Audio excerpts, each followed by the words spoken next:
Excuse me, Colonel. Let's get down into business. Before we get started, tell us your name. It's Boner-san. Which is my name. I really want pajamas with that all-over print. Let me change the volume. What is this? It's a little loud. All right, let's check out. Look, dude, they even have the AC unit overhead. We got a K-pop or a J-pop group. We got, what is that, a tennis racket? Some nice shoes. Okay. You sleep softly as the morning sun casts a warm glow through the window of your modest student apartment. What the fuck? Listen, man, I went to college for a year. Student apartment? You mean student shared room that's a prison cell? This is so nice. I gotta move my camera. Good call.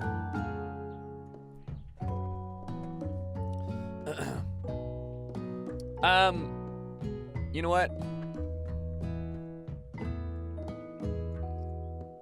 There we go.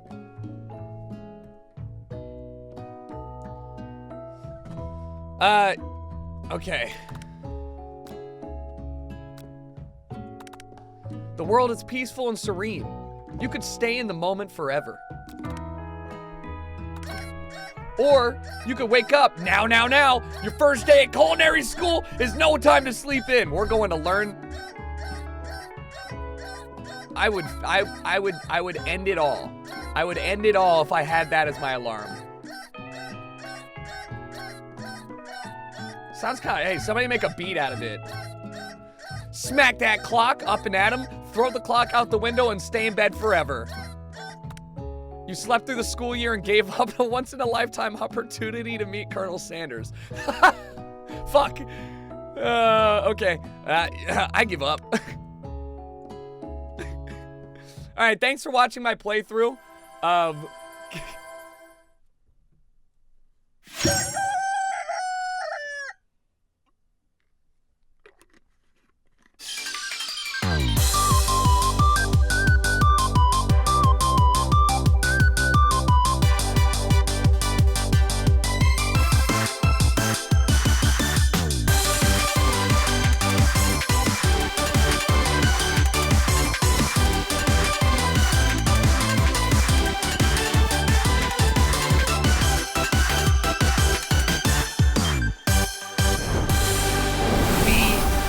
Go again. Could probably skip it. I just don't care about it. Boner-san. I want an all-over pajama pattern of this. All right? My wife is out there wearing this right now. Yeah. I'm still sleeping. The world's peaceful. Or I could wake up. Looks like it's time to smack that clock up and at him. Gonna slap that clock and then slap some cock later, and by cock I mean chicken, and then hopefully Colonel Sanders' penis. Lying in bed, you stare at the ceiling thinking about everything that awaits you at the prestigious University of Cooking School. Academy for Learning. Come on, stop. University of Cooking School Academy for Learning. That's perfect. That's a great school title. Your mind begins to wander. Who will be there? What will you cook? What should you wear? Time begins to fly by and you find your imagination getting away from you. You need to take this seriously. Or you allow yourself to daydream a bit, thinking about the future. Listen, I'm a laissez-faire I'm a lax dude. Colonel Sanders doesn't want somebody uptight. He wants somebody who's loose, gaping in the asshole department.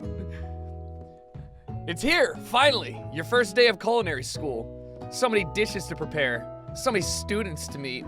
Your mind is swimming with the possibilities when you realize you're running late. You grab a biscuit and burst out the door in a hurry. Delicious. Just what you needed to wake up those taste buds. Even with the steam sizzling.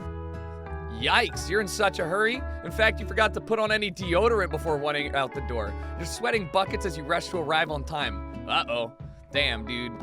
I would never forget to put on deodorant. That's foul. Standing in the quad, you graze up upon the magnificent University of Cooking School Academy for Learning, or U of S, or U of C. U of C, A for L. There we go. Here comes your lifelong best friend, forever, Miriam. Ho! She's the most adorably awkward person you ever met, and you absolutely love her for it. She looks like she could make some mean casserole. You know what I'm saying? I'm getting fucked. Like, she probably cooks French cuisine pretty damn nice. Good morning, Boner-san. Are you excited for the first day of the rest of our lives? Actually, because I sure am. Excited? A little nervous? Okay, a lot nervous. What the fuck? It's just that this morning I made breakfast for myself, but when I ate it, I couldn't taste any love for the food. What if I'm no good? What if I fail? No, dude, classic Miriam. Raised by Master Chef parents, she's always held herself to a very high standard. I hate it when I see Miriam get like that. Ever since we were little babies playing together and you rescued me from that quicksand box, it's been clear to me, you're the most loving, caring person I know. You're gonna do great. But with the with the University of Cooking School Academy for Learning's famous 3-day only semesters, I'm afraid of being left behind and never catching up. This is incredible. A sweet girl, Miriam has always had a flair for the dramatic. This summer, she got so nervous about her first kiss that she chipped a tooth practicing on a mannequin. What a freak. Should you pep talk her or change the subject to give her some relief? All right. I want to know about the fucking gossip, dude. She's fine. Tell me about the gossip. It's hard to see Miriam like this and frankly, quite exhausting.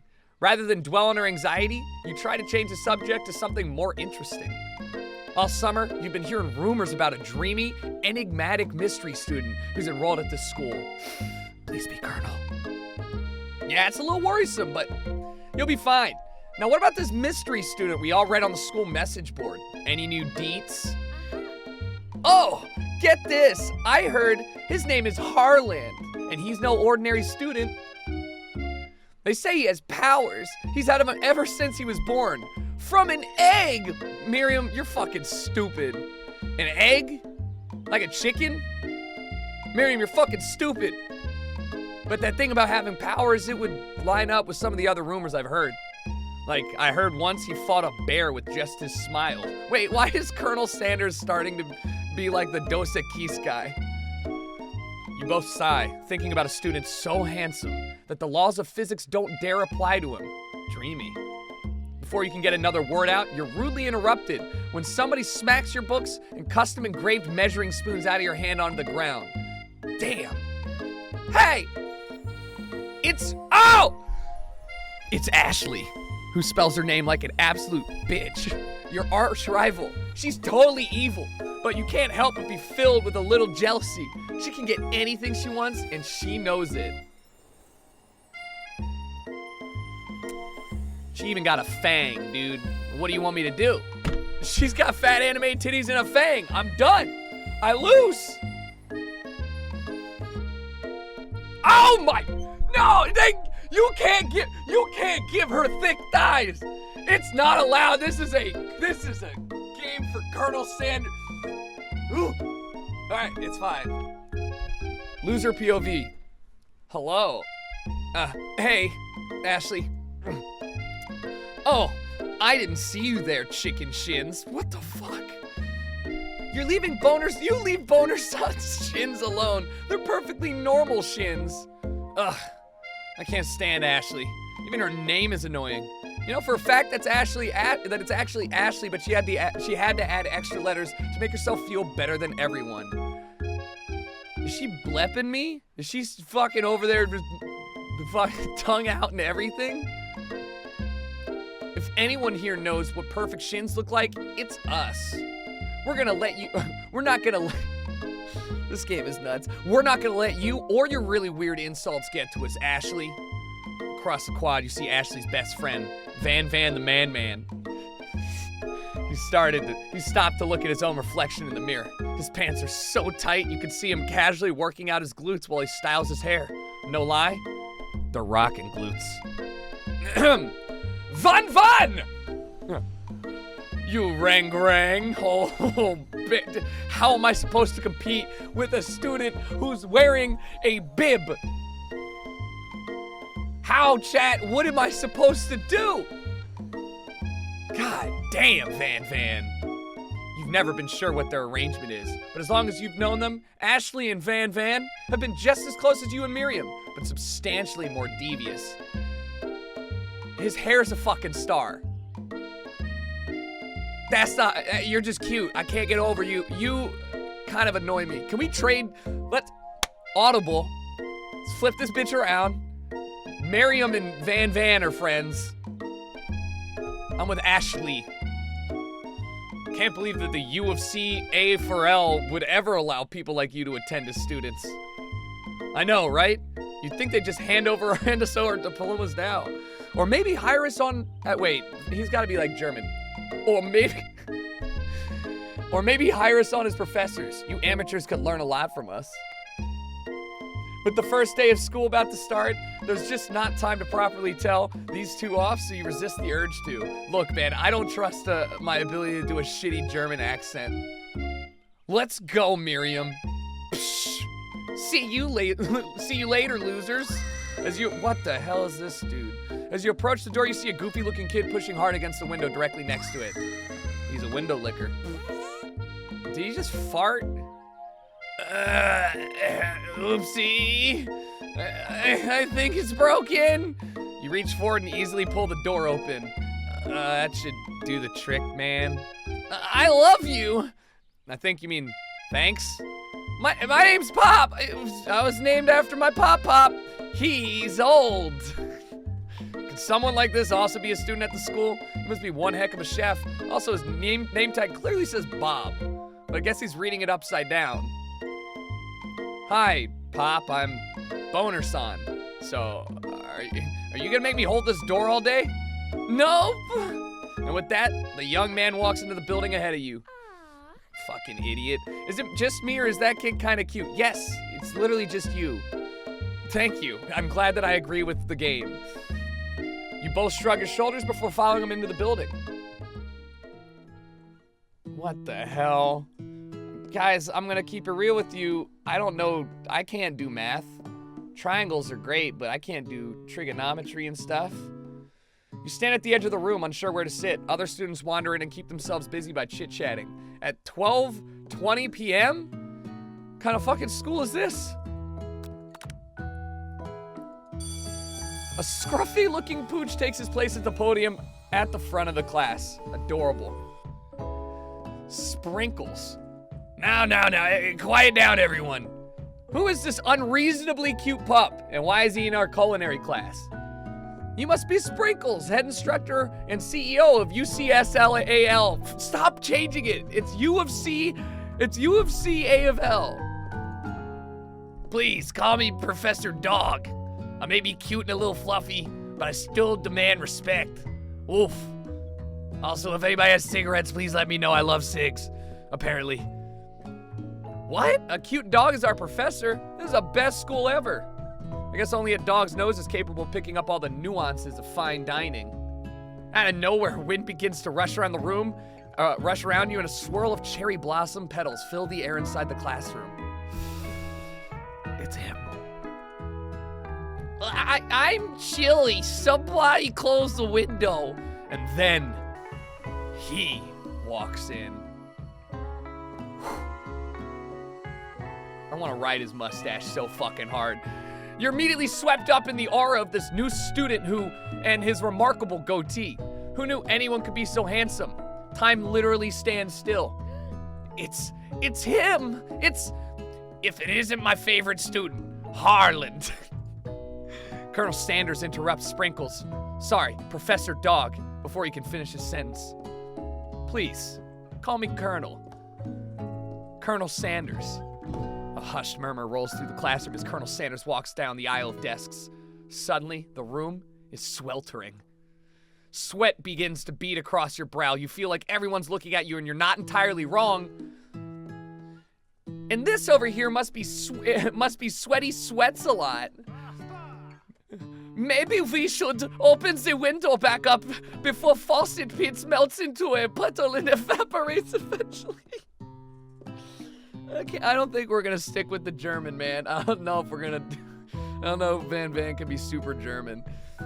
You two both really know my name, all right? We were in the same kindergarten class, and what is with all of you really weird insults? You turn to find Colonel Sanders standing right in front of you. Fuck. Colonel Sanders, beautiful angel that he is, stands before you smiling gently, his hand outstretched. Kiss it. Boy, howdy. This classroom gets hotter than a Kentucky fryer. Wait, please. Wait, I wish I could do a southern accent. Look, please, use my handkerchief. Oh my God, you freeze up. Colonel Sanders is talking to you. Wait, Colonel Sanders is talking to you about how sweaty you look. You're completely mortified. This can't be your first interaction. What if he never forgets this moment? How will you respond? Take the handkerchief or refuse it? Are we sundeering or are we sucking dick? I'm feeling it. I'm taking it. You stretch out your hand, and Colonel Sanders places a fine silk handkerchief in it. It's so beautiful. You hesitate to press it to your face, but when you do, the feeling is transcendent. It has this natural scent on it. It smells of the most delicious chicken you've ever smelled. Professor Dog steps in to settle the class down and get some ground rules set. Welcome to the University of Cooking School, Academy for Learning, the greatest culinary academy in the world. Apparently, I'm sort of from New Jersey, but I'm a dog. This birthplace of culinary legends past, present, and future. Many challenges await you. There will be tears. There will be blood. There may be even a really adorable tiny food. And when all is said and done, there will be a battle. Oh, Shukogeki! You will lift your sporks and compete in the broom cooking arena. Just then, another student enters the classroom and interrupts the professor's rousing speech. Who the fuck is this student? Hey, is he a main character, guys? Hey, guys, I'm sorry I'm late. I hope everyone had a good summer. I really miss— Quiet! You bitch! What the fuck is up with you, T-Rat? What are you doing? It's Twitch chat. Late to class is bad enough, but interrupting my monologue? You're on the fast track out of here, young man. Are you sure you even in the right place? Don't you recognize me? This is my 3rd year in the school with you as my teacher.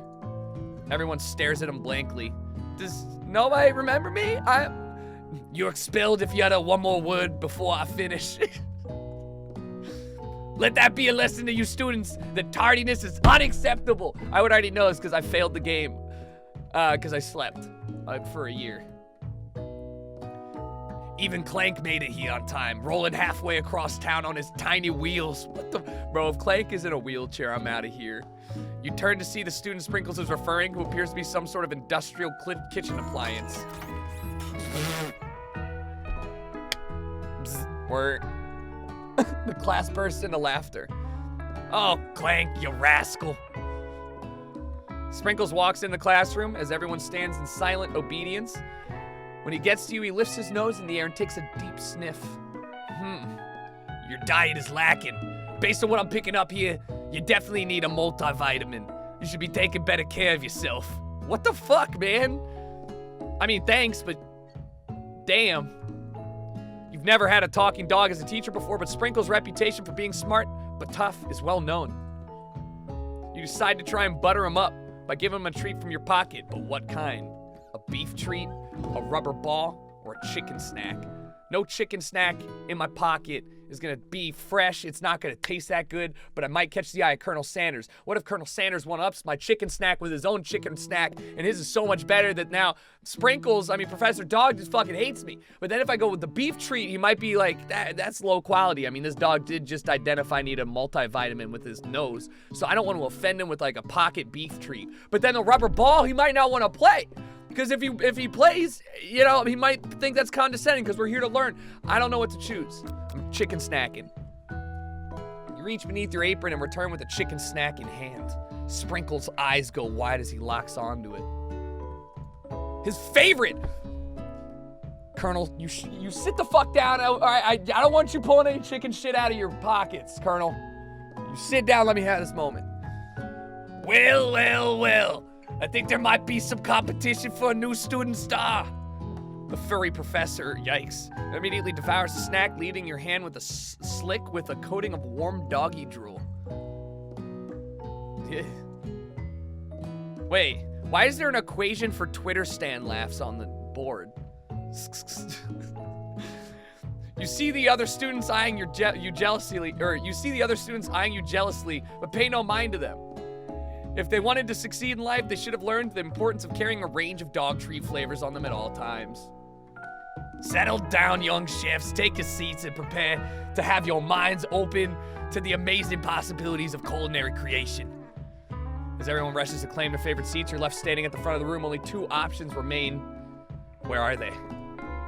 Hey, Boner. Oh, no, dude, don't. Hey, KFC, you guys can't be fucking throwing a wrench in my life on day 1 of the school. Hey, Boner-san, there's still a seat here. It seems that no one has claimed this seat next to me if you're interested. Bro, I'm a slut for the Colonel. But I don't want Miriam to hate me. I say we play it slow, dude. You moved to take your seat by Miriam. I'm so glad to have you near me to support me through this class. T-posing, fucking looking asshole. Okay. Of course, you're my best friend. Who else would I sit by? Colonel Sanders? He has such a magnetic personality. And there's his seat open right next to him. If you had sit there, you might have gotten to know him a little better. I'd never sacrifice our friendship. Besides, I'm sure I'll get a chance to talk to him later in the semester. I got 3 whole days. That's like a lifetime. Yeah, dude, 3 days is plenty. I'm getting in Colonel Sanders. I'm getting in his value bucket in 3 days. God, what KFC menu item sounds like asshole? So you say, but now that Miriam mentions it, that Colonel Sanders is just so darn dreamy. As soon as you settled into your seat, the professor makes an announcement. Think fast, it's time for a pop quiz. What the fuck, man? We just got here. Yay! A pop quiz about me. It's incredibly important. A surprisingly short quiz will tell me if you're ready for a life at culinary school. Keep your knife sharp and your focus sharper. Here comes question 1. If train A is traveling to point B, and point B is traveling to point A, how important is it to wash your hands before cooking? Dude, it's super important. Unless I'm cooking for myself. I mean, I think it's you know what? Honestly, the middle one, I want to be a good student. That's right. Forest is to tree, as chicken is to night vision goggles. Fuck. What is the most efficient eating utensil ever created? A spork! Listen, man, I believe it. Can't wait for the spoofoon. Or the pork. That's the way. You know, a 3-in-1. Just the knife on the handle. It's great. It's just the best. What food is best for a broken heart? Camel meat, a pancake that looks like a silly face, anything as long as it's prepared with love and not too much salt. But I like salt, dude. A pancake that looks like a smiley face. You're just a crabby fuck. Is Sprinkles a good boy? He's a talking dog that teaches at a culinary school. He's the best boy. Oh, you are a good boy. Hell yeah, dude. 3 out of 5 is passing. 60%. Didn't fail. It's no perfect score, but at least it's not a complete and utter embarrassment. Why does he now have a lisp? You catch Colonel Sanders eyeballing your answers. His reactions are hard to read. May I have your attention, students? I have an important announcement to make. It's time for lunch! What? We haven't done shit. Wow, the cafeteria is as nice as any restaurant you've ever eaten at. And it makes sense that a school dedicated to cooking will also be serious about eating. The Stewart Cafeteria, established in 2015. A delicious fragrance wafts through the room and tickles the end of your nose. Your mouth waters. Do you smell that? That must be our lunch. It smells crazy good. Hey, everyone, can I have your attention? Is it about lunch? No, I just wanted to apologize for my tardiness. You see, howdy, folks. I'd like to make an announcement. Hi, Colonel. Hey, it's about lunch. Everyone cheers. But shh. Lunch. She said, shut the fuck up, Pop! You do this every time! In honor of the new semester, I've prepared something special to share with everyone for lunch. Holy shit. That must be the smell I smelled. Indeed, that smell that smells smelly. You hold your breath waiting to see what food this mysterious student has created. You've heard he's very talented, but were the rumors true? Is this? Colonel Sanders lifts a large bucket above his head. Its contents glimmer in the light. Piled high are huge, hulking pieces of chicken, breaded and fried into a deep, crispy, golden finish. The aroma envelops you and you begin to feel warm and safe. Colonel Sanders has filled a bucket with chicken?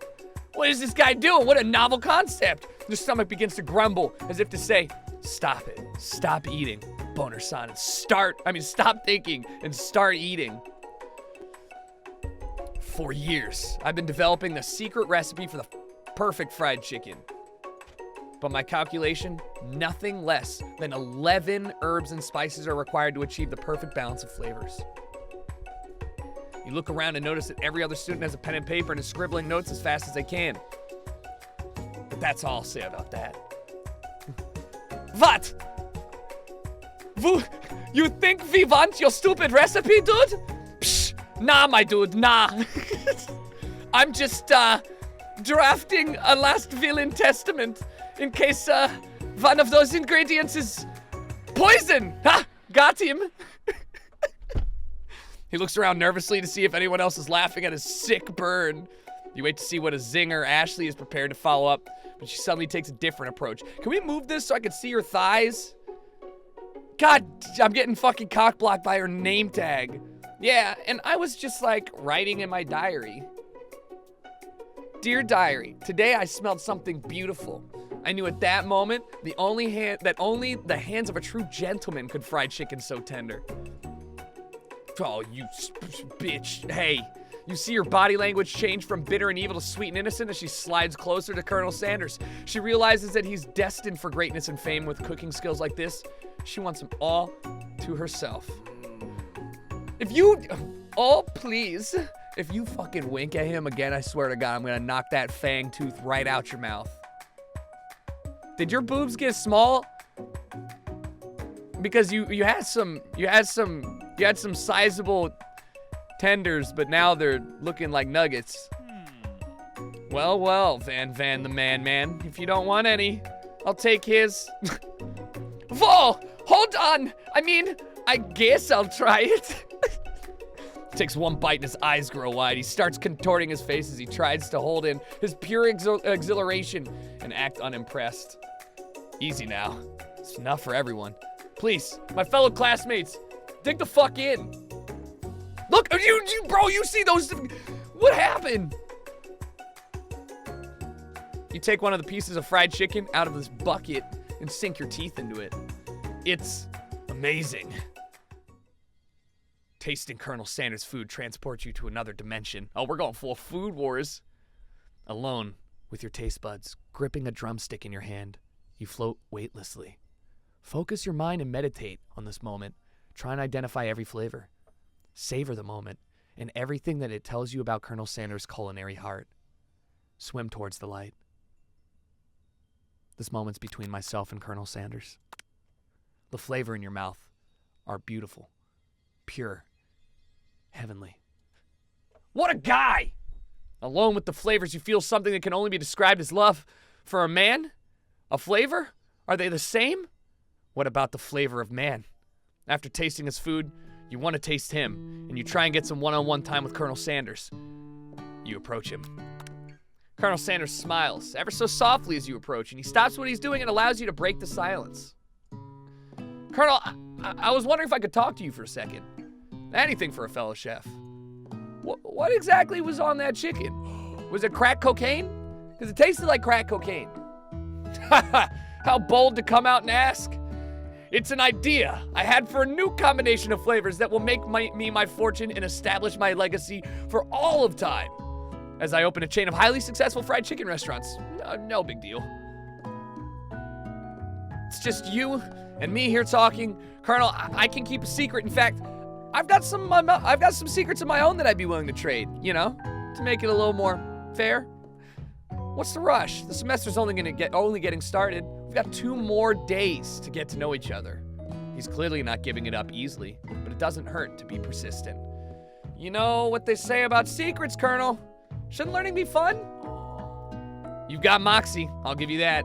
Colonel Sanders looks both ways to make sure you're truly alone, and then leans in. You can feel his warm breath as he whispers, just one ingredient, but you can't tell. I use blank. It's something my great-grandmother taught me. Do you know what that blank is?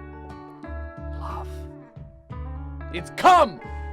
Wow! You'd never have guessed that. In fact, you're not even sure where you'd get some if you searched. But you know where to start looking. While you're wrapped up in that huge revelation, you notice that Colonel Sanders has disappeared. While everyone else is still in the cafeteria, you decide to look for him.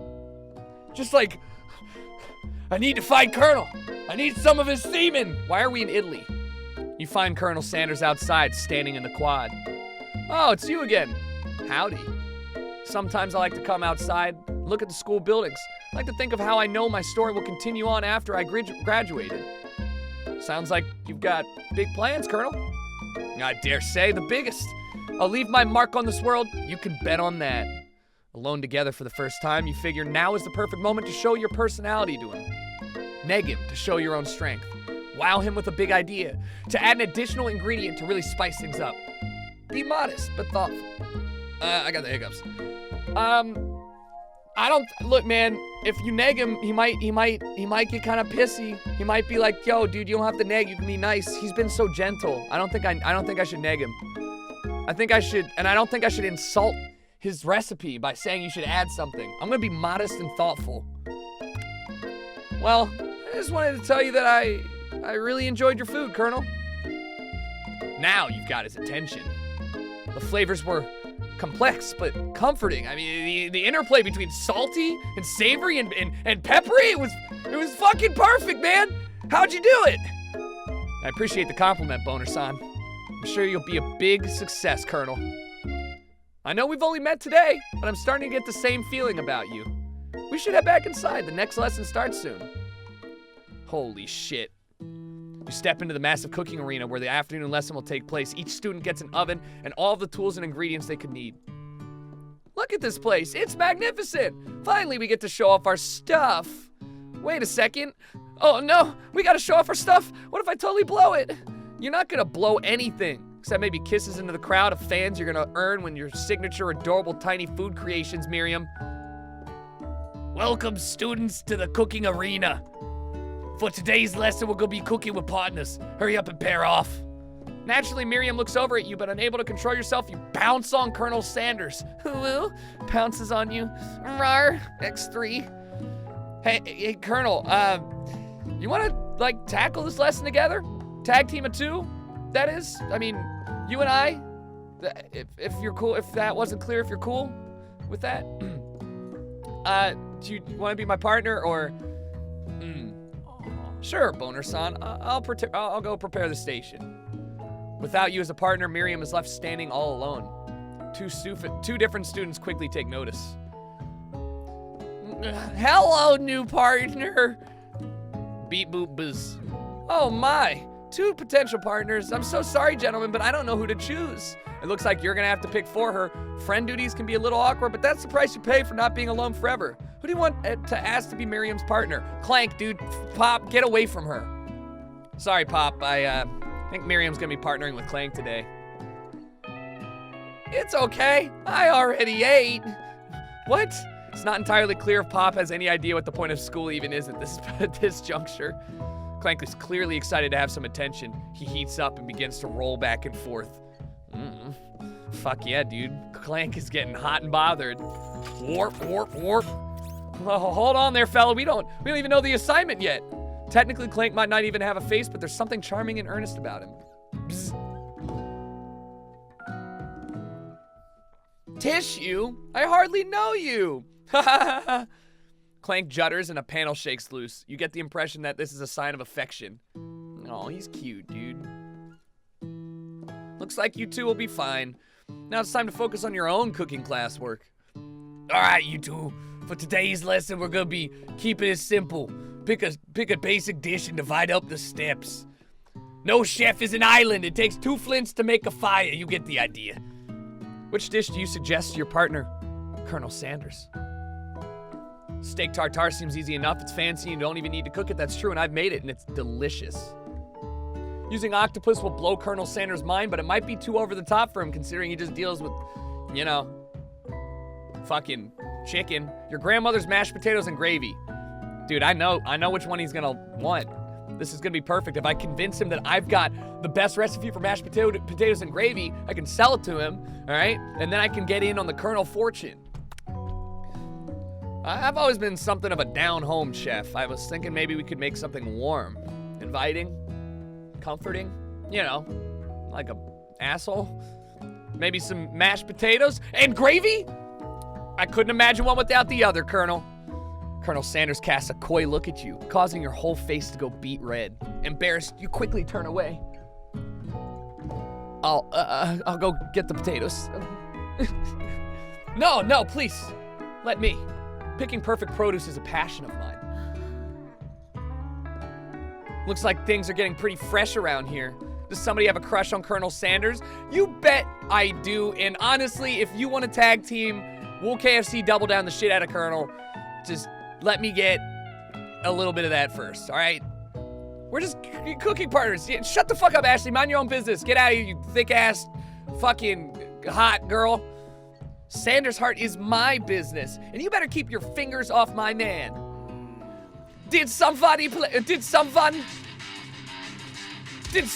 play call for me? No, Jesus. Van, while I'm over here crushing Boner-san's dream, you're supposed to be taking care of our classwork. That was the deal, remember? Are we about to fucking fight?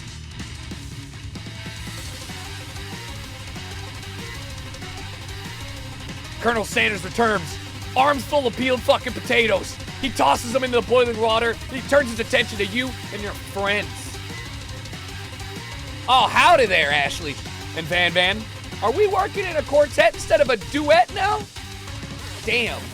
Actually, no. It looks like Boner-san was struggling, so we opted to give him a hand. You know how it is. These young amateur chefs need a lot of mentoring. I was going to say, Colonel Sanders, maybe I could also teach you a thing or two about fancy foods. Maybe one day you might be able to get up on my level. Ha! Doubt it.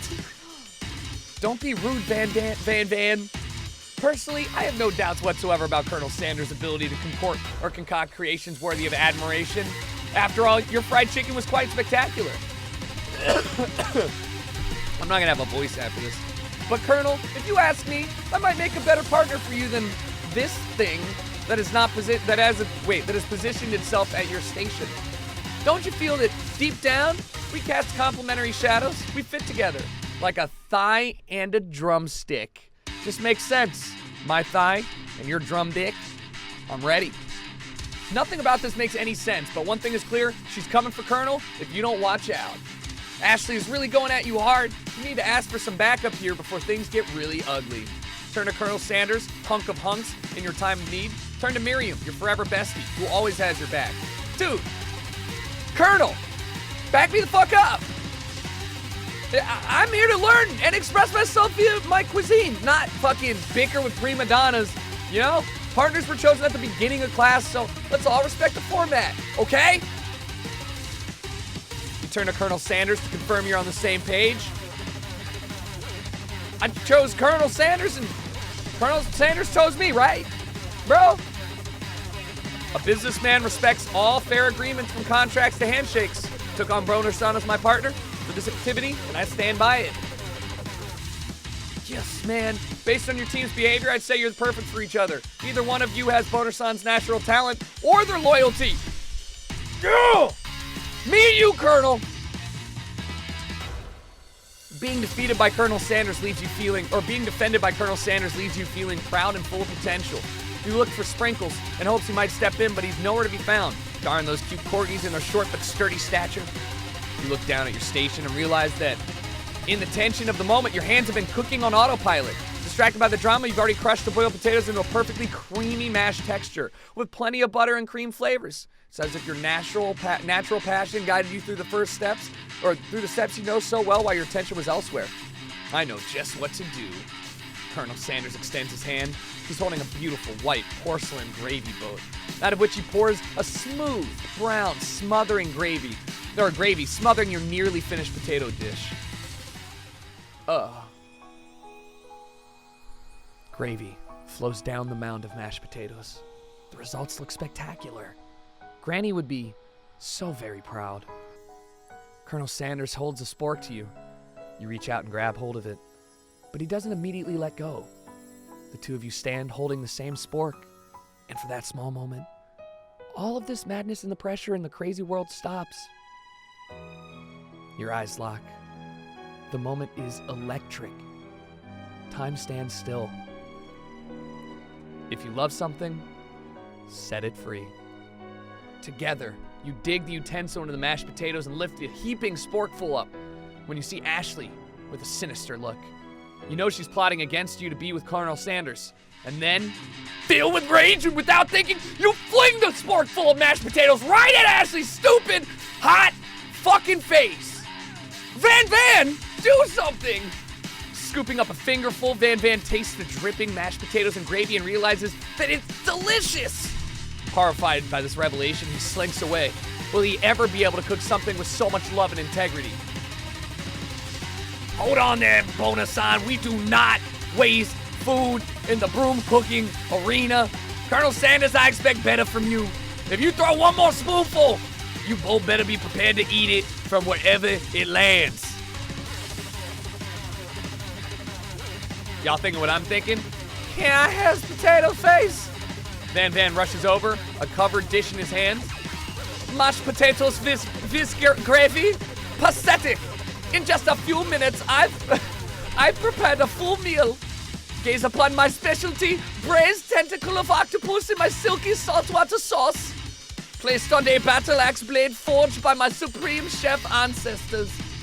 Looks fucking good, actually. You've ignored me for too long, and that ends now. It is I who will have the first bite and look on with envy. The interrupting student rushes at Van and swipes a bite of his signature dish right off the plate. No, don't! Something about this dish doesn't strike my nose quite right. I think the octopus was rushed and may have turned in the process. The results could be toxic. Too late. It's been eaten. I think I left something in the oven. I don't feel so good. It killed him! He's fucking dead, dude! Somebody arrest this Van guy. He's literally murdered someone on the first day of class. Everyone step back and don't take another bite. When you look back at the plate, the rest of it is gone. You notice the tip of the tentacle being slurped up in Pop's mouth. Pop winces in pain for a moment, and then is almost immediately back to his oblivious self. Oopsie. Tastes like poison. The entire class is gathered to watch Pop's final moments. Shock has frozen the whole crowd. They're motionless as statues. The class bell rings, disrupting the moment and snapping everybody back to reality. It would appear that Pop's enthusiasm for trying new things despite its obvious danger has inoculated him against the poisons of all kinds.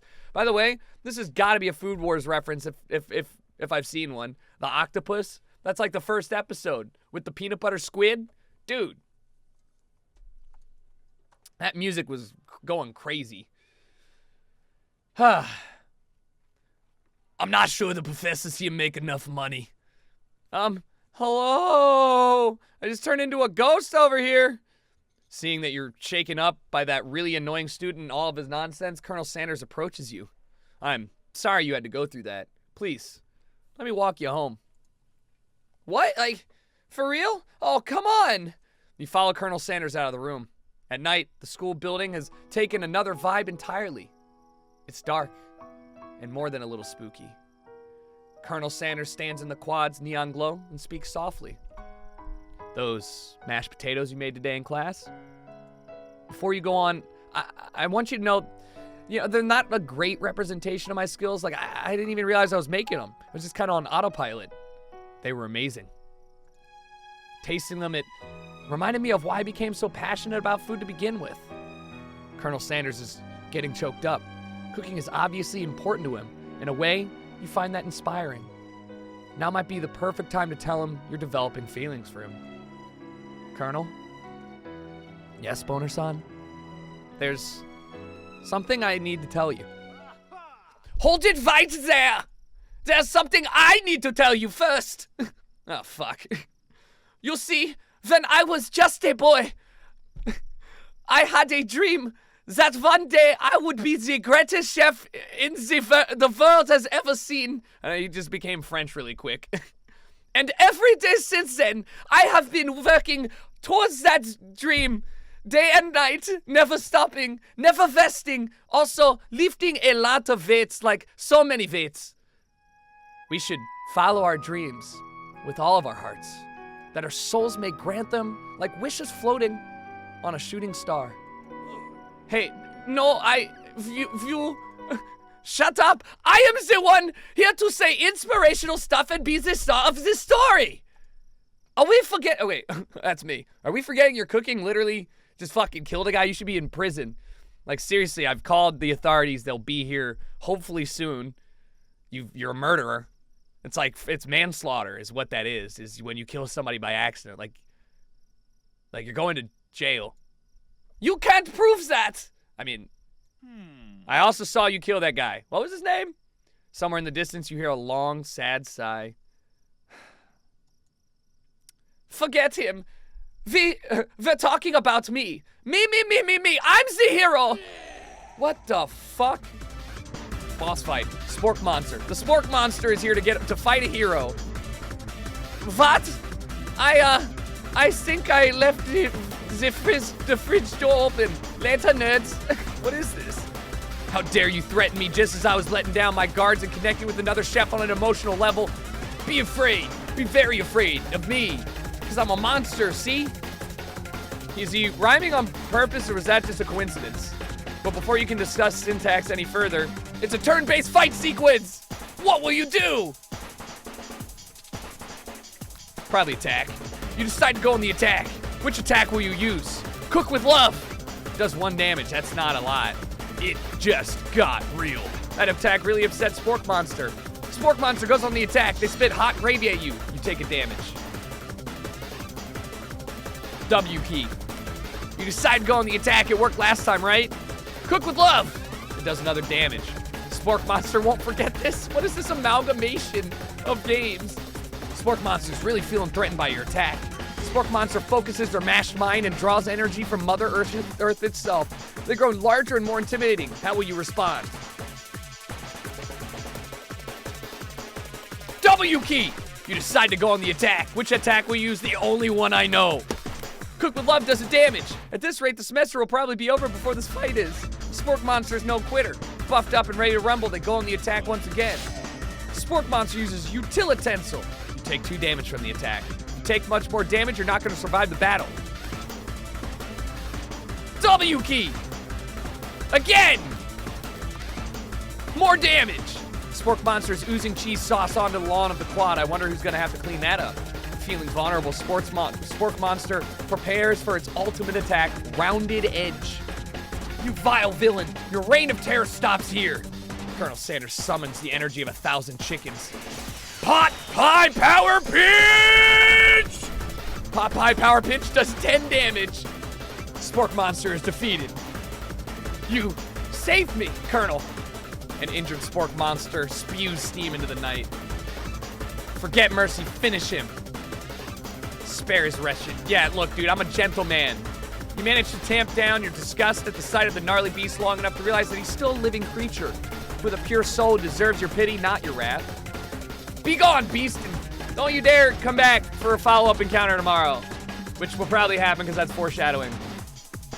I won't forget this, and I certainly won't be back, like you said. The Spork Monster scuttles off in the night. The defeated monster left behind a special item. It appears to be a cookbook at first, but upon closer inspection, it's so much more.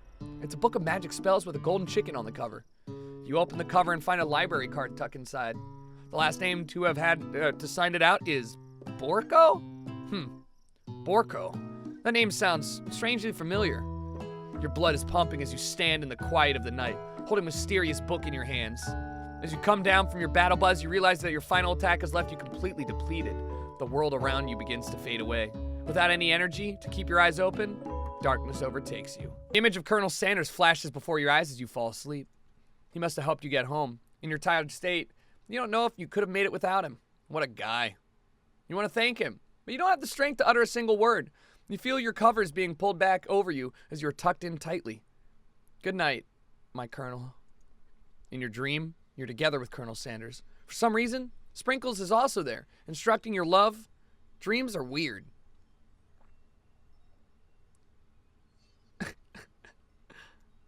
You awake on day 2 in an attempt to process the wild visions you had. Were they memories or premonitions? And then there was that secret ingredient that Colonel Sanders went ahead and told you outright. Not much of a secret, huh? It's probably just because he already trusts you. It's probably just because he already trusts you so much. Sure, that makes sense. We'll go with that. You meet up with your bestie in front of the school. Before you can tell her about the encounter with Spork Monster, she launches into a story of her own. Okay, I know this might sound a little strange, but I think I might be, I think I might like Clank. Like him or like him? I know it sounds like we're moving too fast, but there's something about him. I like him. Like him. We got to talking after class. He's actually a really sweet guy. Not only that, but he's really smart. He told me all kinds of stories about Colonel Sanders. Did you know that Colonel Sanders is the most popular kid in high school? No, but I mean, that does make complete sense. Yeah, but he was so popular that he was voted prom king at school, and he didn't even go to it. And he was also the convertible that was also the convertible that he rode himself. And was also the convertible that he himself rode in at the front of the homecoming parade. Okay. I'm thinking maybe something got lost in the pressure cooker. Language translation there. Yeah. What? Either way, maybe it'd be best if you took it slow with this new boy, like I am with Colonel Sanders. You and Colonel Sanders, the coolest guy in school, the most famous student ever to attend U of C S.A. of L. You're a thing now? Well, I mean, we definitely connected yesterday, but haha, sure you did. You're great. Why wouldn't he be into you? I guess. Laughing at the implication that you and Colonel Sanders might be a thing is definitely not cool. You are great. You have an idea about how to prove that your love is real? Well, if he's not into me, why didn't he tell me one of his secret ingredients? Your bestie's eyes light up. Secret ingredient? Yeah, I just said that. It's a secret ingredient. Is there a dramatic echo in here? Miriam checks to make sure you're alone before continuing. So this summer, while I was on vacation with my family, a lovely man approached me in the botanical garden where I was wandering. This can't be good. He told me all about his passion for spices. Secret spices. The man even gave me some to show me what he meant. And he said it was a powder created from super duper rare dried flower petals, and that if I did him a big favor, I could have some of my own. Please, Miriam, don't tell me. So I filled my suitcase with them and I brought them home. He was so nice, he even met me at the gate when I arrived. Later, when I cooked them with them, a very strange feeling came over me, and the flavor was unlike anything I ever tasted. Dude, she mealed weed. I think you're being very liberal with the meaning of spices here. Whatever. Anywho, we both share an interest in cooking, so we stayed in touch, like pen pals. I bet he'd love to know more about new spices. Well, Miriam, I'm not supposed to share Colonel Sanders' secret recipe, and besides, I only know the one ingredient, so I doubt that it'd be much use to anyone. Also, you're fucking stupid. Fibber. Please, please, please. It would mean the world to me. No one has to know it came from you or Colonel Sanders. What do you think? Should you protect Colonel Sanders' secret or share it with your bestie? Make up a fucking fake ingredient. You quickly think of a fake ingredient name. I don't know. How about, it was Eye of Newt? I know. Sounds like some kind of witch's potion, but what can you do? Eye of Newt? Wow. Her eyes light up, imagining such a thing, and you figure you satisfied her curiosity and she'll move on. However, she immediately turns around and does some thumb typing in her phone that you can't quite see. It's probably not good. Before you can ask her to confirm that she was definitely not texting secrets to other people, you're interrupted. A wind rushes in. Cherry blossom petals fill the air. It's Colonel Sanders. He's arriving at school on a fucking horse. Stand back and admire his majestic glory. Run to him. Stand back, dude. Play it slow. Colonel Sanders' horse is truly a thing of beauty. Without ever acknowledging that he's being watched, he does a short horse stance before dismounting with a flourish. He then slaps the beautiful creature gently on its rear, sending it running free into the countryside. You're so struck by the sight of him that you lose the ability to speak coherently. Oh, I didn't realize that anyone was watching. Don't worry, he knows his way home. You attempt to compliment Colonel Sanders, but the words just don't come out right exactly. What a horseful beauty you got. I mean, what a fuck. You got a nice cock. I mean, shit. Being a good friend, Miriam attempts to cover for you. Oh, Boner-san just gets really nervous around people they like. Miriam, what the fuck? What? That's not helping. I mean, they got food poisoning and were up all night. It was gruesome. You should have seen it. Dude, Colonel is fucking not having it. Miriam, you bitch. She tries to give you a wink and a smile as if to say situation handled. Can't blame a girl for trying. And with that, Colonel Sanders disappears into the school, leaving you and Miriam to follow. When you enter the classroom, you can see your two rivals, Ashley and Van Van, are doing something bad. By the way they're hiding, you know it must be real bad. Like counterfeiting recipes bad, experimenting with restricted ingredients bad, summoning a demon bad. You try and get a peek over at Van Van's hulking shoulder, but he sees you coming. Whoa there, little one. Wait. Was there, little one? I'm not sure you are ready to handle this. Why don't you make like a bee and mind your own wax, honey? Tell him to stop acting immature, act like you're not interested, but really try and get a closer look. Dude, fucking, come on, dude. You immediately dress the rivals down for their immature behavior. Culinary schools be respected, all right? This kind of nonsense is a waste of everyone's time. Holy shit, I want her to take me home and choke me. Now you've upset them.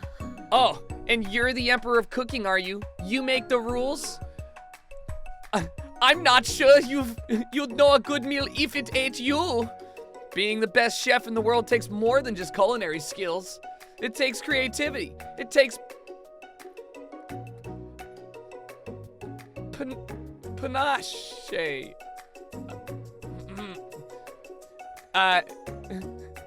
And it doesn't hurt to use a little evil. It's panache? It's panache, damn. Close. You finally get to look at what it is they were hiding, and you instantly recognize it. It's a book, just like the one you found out after your encounter with the spork monster.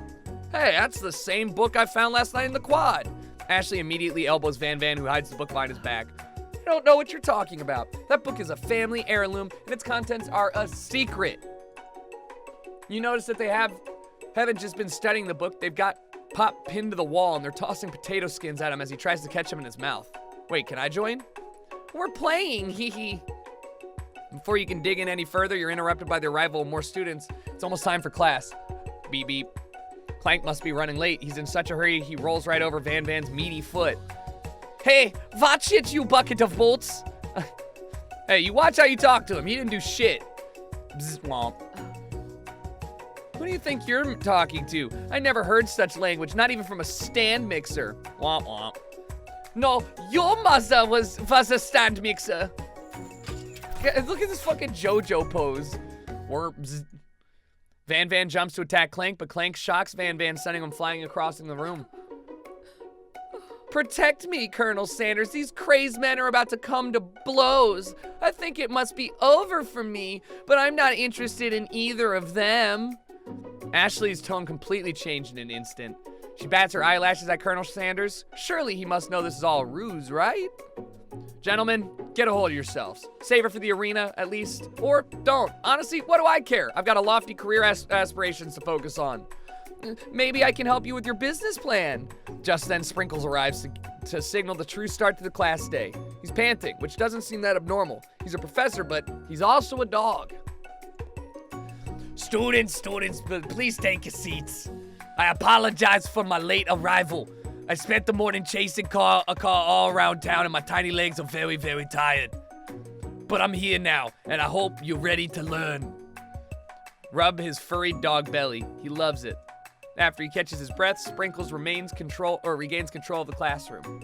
Without further ado, we'll review the global history of my favorite fowl, the chicken. You want to pay attention to the lesson. Truly, you do. Which is why in 1776, at the signing of the Declaration of Independence, it was a chicken who first signed the name. What the hell? But you can't help but daydream about Colonel Sanders, and you miss most of the important parts. When you come to, Sprinkles is holding a tray of food in front of you. Well, Boner-san. Naturally, this appears to be a sampler platter. Which of the items do you want to sample? A glass of water, a shimmering pepper, a dog biscuit. Water. You grab the glass of water, and you gulp it down.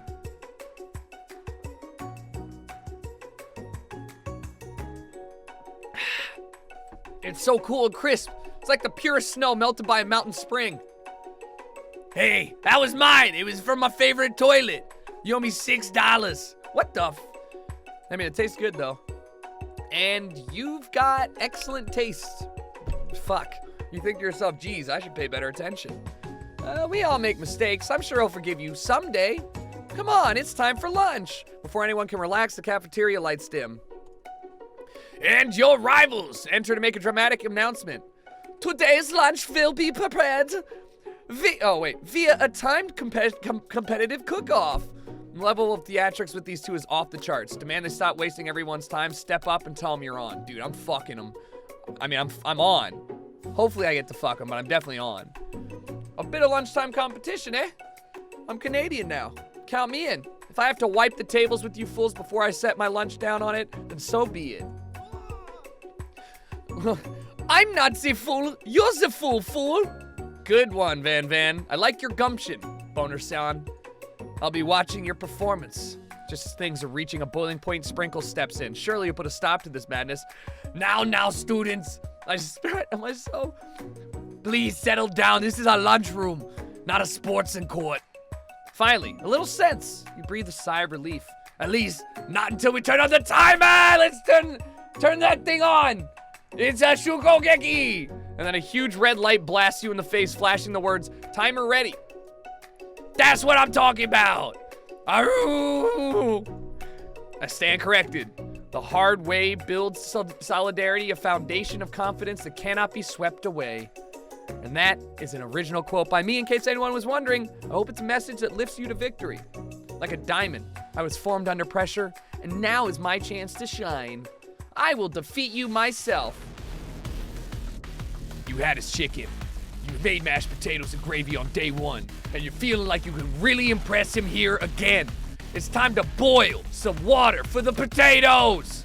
Think fast. If the timer runs down, you'll be forced to pick randomly. It's what temperature does the water boil at? It always boils at 100 C. That's right, but how would you ever have even gotten to school without knowing that? Winner gets to rub my furry belly. Let that be enticing offer. Wait, just fucking touch my stomach, please. You're gonna need You're gonna need to season this chicken before you cook it. You don't know Colonel Sanders' recipe exactly, but you have an idea. It's got 11 spices, man. That's right, you might not know all the ingredients, but at least you're headed in the right direction. Tail wagging intensifies. Now that you've got some basic steps going, it's time to evaluate or elevate your craft. What state of mind offers the most flavor? Gratitude, trust, vigilance. Gratitude. That's right! You must never take this opportunity for granted if you hope to succeed. Your classmates are rooting for you, but Ashley is simply stronger, faster. You better pick up the pace if you want to survive. When you were a child, your father told you never to forget where you came from. Every day, you meditated on his advice and you draw energy from that place. Now would be a great time to harness that energy, so where does it come from? The shoulder of Orion, deep beneath the surface of the Pacific, a big, small town where big dreams are born. Gah! That's right! This is your shot and you're not gonna miss it! Oh! You try and shut out the noise of the arena and focus on your cooking. What's the sound of success? It's bubbling! No! Shit! Next question. You notice Colonel Sanders out of the corner of your eye. I believe in you, Boner-san. He's actually cheering you on, which would be awesome, except knowing he's watching you makes you totally forget what you're doing. Now all you can think about is Colonel Sanders. How many spoonfuls of gravy would it take traditional, fuck! There's so much of Colonel Sanders' face. Grr! You're stranded on a desert island with only one desert cookbook. Which will you take? What a hunk! I know, right? You know what? Shouldn't you be focused on the talent? You're falling behind. You and Colonel Sanders together in a gondola exchanging wedding vows. What does that have to do with crafting spectacular fried chicken and delicate baked biscuits? Woof woof. You're really struggling to keep up. At the next station over, Ashley has already begun plating elements of her dish. It's a colorful and complex dish. To make up time, you toss your biscuits dough in the stand mixer. As you do, the crowd gasps. Yikes. I know you love nothing more than seeing a fellow appliance utilized in a kitchen battle, but sometimes that means sacrificing the personal touch. Work.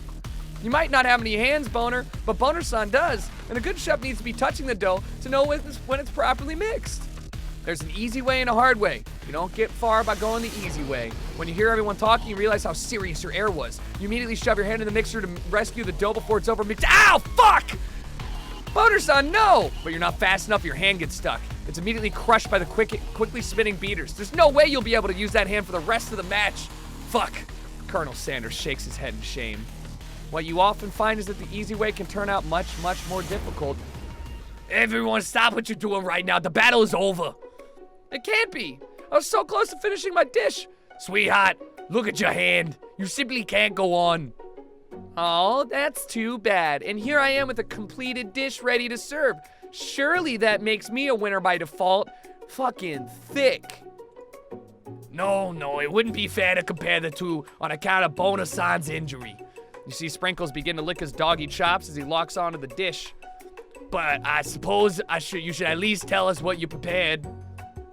Well, because I'm the sweetest, I skipped straight to the dessert. Under this white chocolate dome, you'll find a wide array of delights, taking you on a journey of flavor that tastes good and tells a story of excellence. I was gonna ask Boner-san to do the honor, but since you're injured, I'm afraid that pouring this creamer of delicate hot chocolate sauce might be too difficult. Colonel Sanders, if you wouldn't mind lending me your strong, steady hand. Colonel Sanders pours the hot chocolate sauce on top of the dome, causing it to melt away, revealing the ingredients hidden within. Oh, fuck. Inside, you're gonna find a delicate fried cheese croquette atop a slice of honeycomb, ice cream, 2 ways tender nougat, and pearls of blueberry jelly. Gelée. Colonel Sanders seems intrigued, but perhaps not impressed as he dips his finger in the chocolate sauce. Simplicity isn't your strong suit, is it, Ashley? Oh, he. As he places a soft sauce-covered finger into his lips, Ashley leans over and whispers something into his ear. A dab of sauce sticks to his mustache. Internalize the rage you feel. Put yourself between Colonel Sanders and Ashley. Dude, I'm internalizing it. Bottle up those emotions, don't show them to anyone, and cry yourself to sleep later. Your rage burns so intensely within your eyes that they burst into flames. The flames cause your eyebrows to catch fire and turn to ash, and they fall off your face, which means people will have a hard time understanding your emotions for the rest of the semester and possibly forever. Embarrassed and ashamed by your poor performance, not to mention your crispy fried brow, you run for the quad to be alone. This beautiful weather feels like an insult. Inside of you, a storm rages. It's Colonel Sanders. He's probably here to tell you that he and Ashley are in love and have decided to get married. And he won't even ask you to cater his wedding because you're a terrible chef and an awful person. You try and hide from him, but he approaches you directly. I know you're hurting right now. Not just from that devastating loss, but from that run-in with the mixer and that small fire. We should get that checked out. I'm fine. Can you just leave me alone? I'm a loser. I'm not fit to fill your fryer. I'll never be a master chef. Failure's a part of life. Not just for you, but for all of us. Do you think I've never failed at anything before? Yeah, that's pretty much what I think, Colonel. Well then think again. I wasn't always the man you see before you, enrolled in culinary school, incredibly handsome, successful, and motivated. Well, handsome, sure. I was born that way. But I've walked other paths, and I've arrived at dead ends. I was passionate about that life, but I failed as an obstetric. I failed as an ostrich. I was passionate about justice, but I failed as a lawyer. I was passionate about livestock, but I even failed as a mule handler. And once, that one was especially humiliating. Mules can be so cruel. I didn't know. People see my delicate ribbon tie and my well-kept beard, and they assume that I've got it all together, which it's true now, but it hasn't always been.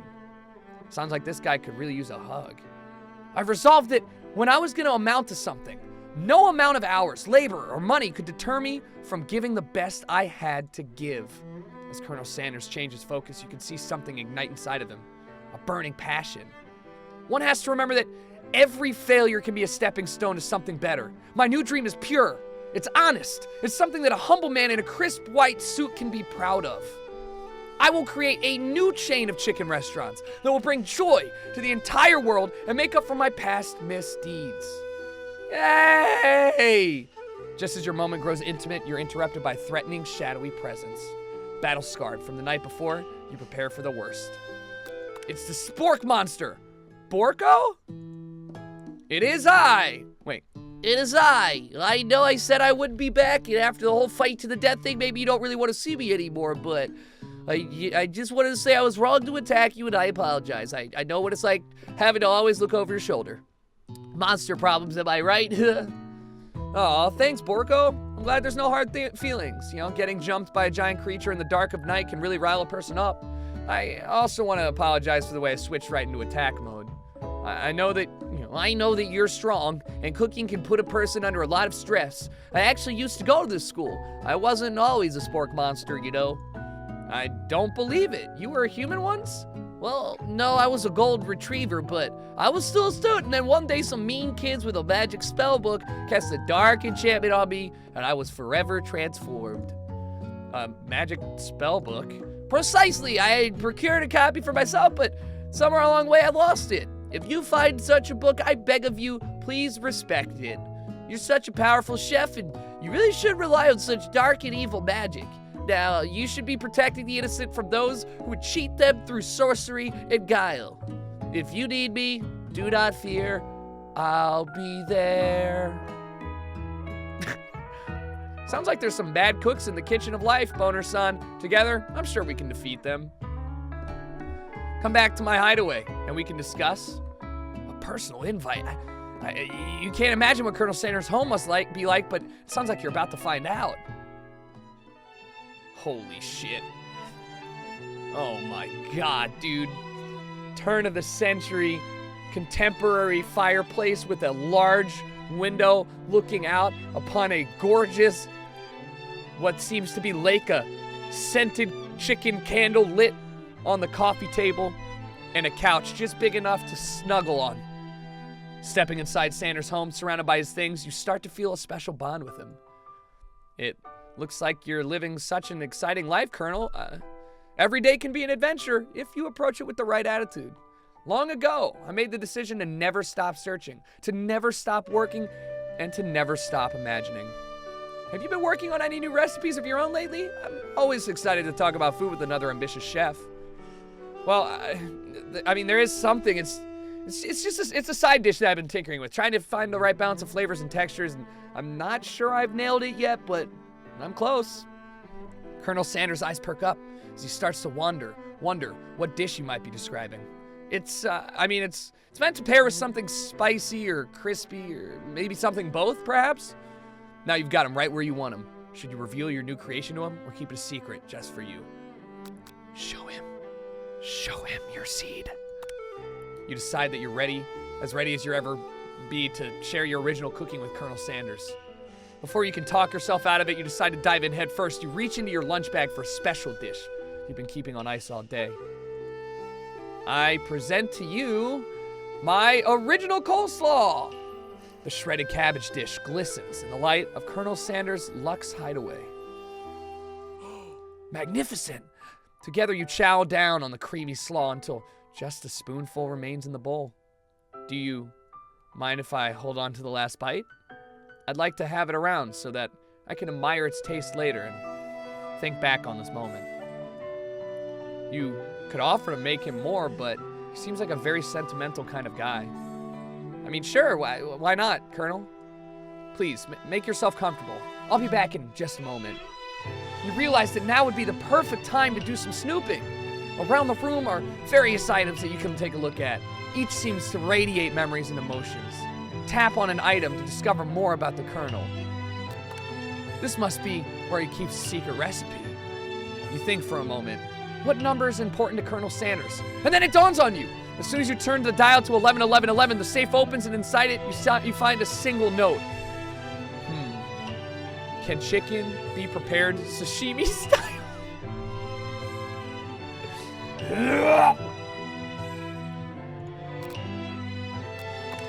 An adorable little baby boy crawls across the floor. From the goatee and the mustache combo he sports, you figure this must be Colonel Sanders himself. That, or maybe it's the drumstick he seems to be waving like a rattle. Who frames baby pictures of themselves? Probably the same type of person who would make their own face the logo of a company they founded, am I right? The photo appears to be Colonel Sanders, except he's an old man visiting the Pyramid of Egypt? Maybe this is where he discovered one of the secret herbs and spices. Not yet. I must learn more. One of the framed photos shows an old man who looks a bit like Colonel Sanders standing with a friend. They hold fried chicken drumsticks and appear to be cheersing them. You look closely and see there's a short description. I wonder who my friend Pete is. You take a closer look at the large urn sitting on a nearby pedestal. There's a plaque on it. It's a little dusty, but when you wipe it off, you can read the inscription. It says, "Here lie the ashes of all my past careers and business failures." Poor guy. A scented candle. You pick it up and try and identify the smell. Power tool? Freshly starched collar? Piece of wood floating in a lake? Summer 69? Nice. No, it's one of the secret recipes ingredients. It's blank. A lock of silver hair is woven through the teeth of the comb. Upon further inspection, you realize the hair therein isn't just silver in color, it's actually made of spun silver. You notice a very realistic stuffed chicken sitting on a corner table. When you pick it up, you realize it isn't just realistic, it's real. Taxidermy? Must have been important to the Colonel when it was alive. A little note clipped to the chicken foot reads, the true state bird of the great state of Kentucky. Just then a ghost of student pops up.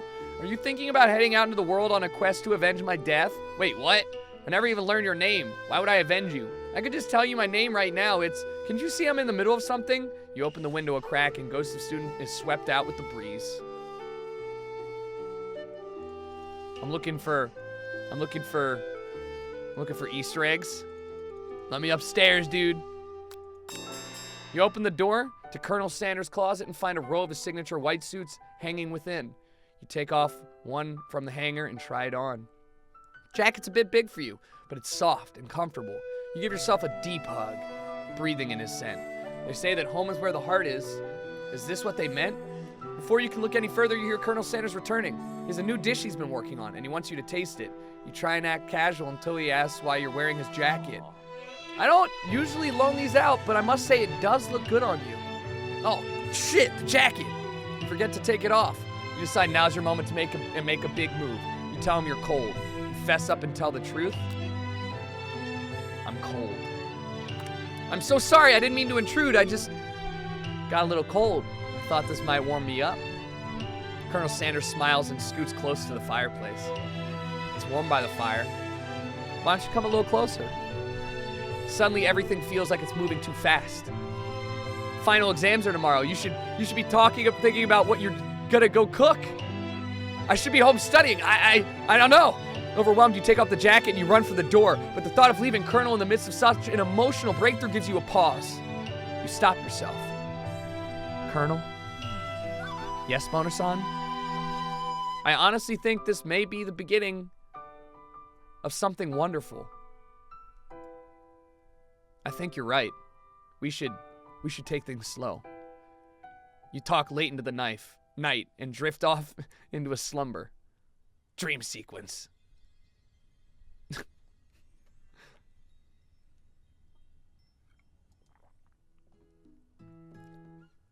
You awaken to a beautiful morning in Colonel Sanders' hideaway. Did you make the right decision on how to respond to Colonel Sanders? Only time will tell. Today is a day that could change the rest of your life. You think about the new secret ingredient you just learned about. Blank. In some jurisdictions, blank isn't even legal, but if the recipe is a secret, how will they know?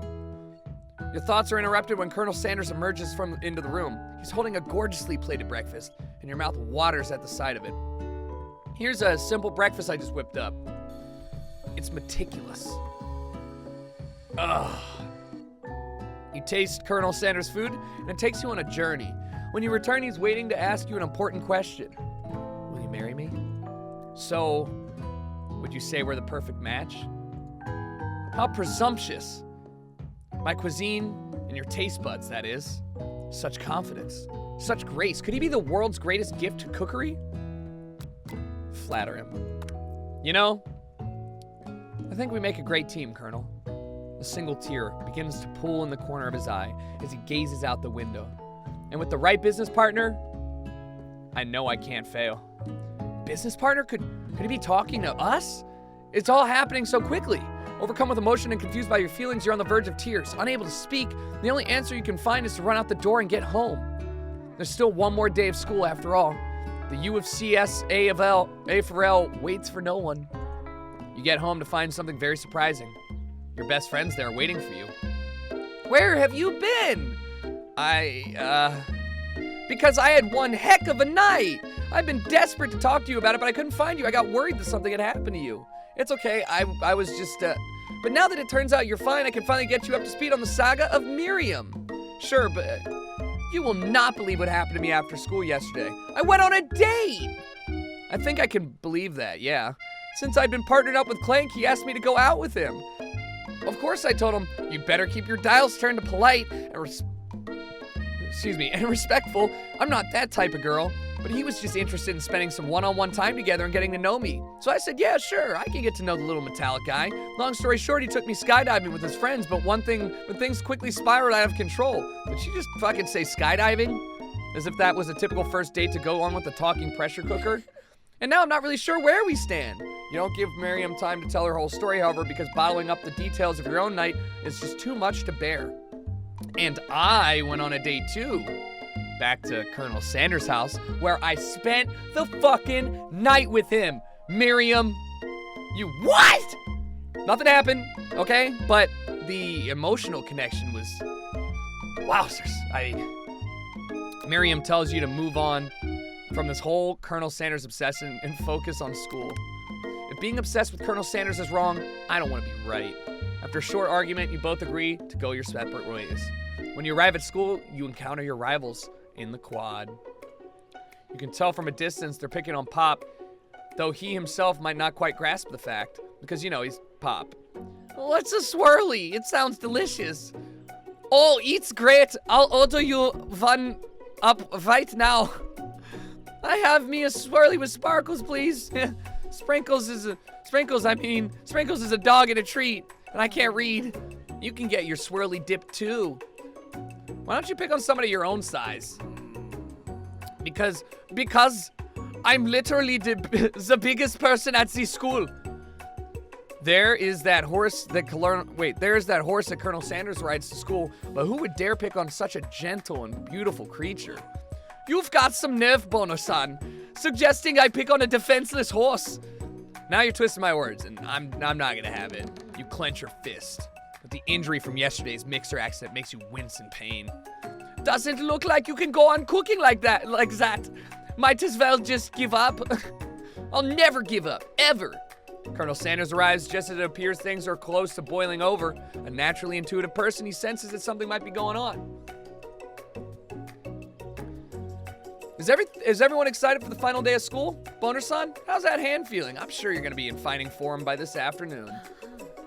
Aren't you concerned about my hands, Colonel? Yesterday I almost broke a nail winning so hard. Technically, I don't believe a winner was decided, but your presentation was quite impressive. What is he doing complimenting her? But what about the flavor of my delicate, warm, gooey chocolate sauce? It was clear that you're passionate about how your food is received. That's a lot of words to say was bland. Excuse me, Boner-san. I'm more than capable enough to speak for myself. Oh, man. Maybe you could tell me more of your thoughts as we walk to class, Colonel. I'm always interested in discussing the fine art of foods. See you on the inside, Boner-san. Fuck! Annoyed by Colonel Sanders' inability to see Ashley for who you know she really is, you walk across the quad and get some distance. In an attempt to distract yourself from how slighted you feel by the interaction with Ashley, you take out the spellbook you recovered yesterday and start flipping the pages. Whoa, that's that book. It looks like bad news. It's just something I found lying around. I mean, it would appear to be some sort of grimoire, but I don't really believe in that magic stuff. A grimoire, like a book of spells? I don't know. Who would spend so much time decorating a magic book if it weren't really powerful? I can think of one surefire way to find out. You open to a page covered with arcane warnings. Cast only in case of extreme emergency, it says around the edges of the page. I could use a spell here that says it will erase anyone I choose from all my memories. If I scrub out Colonel Sanders, it would probably help me focus better for the final exam. That is way drastic. Couldn't you do something else, like anything else? Not rooted in dark magic? Like maybe tie a string around your finger? Okay, fine. It is dramatic, but desperate times call for desperate measures. You got a memory erasing spell sitting right in front of you, and a pretty good excuse to try it out.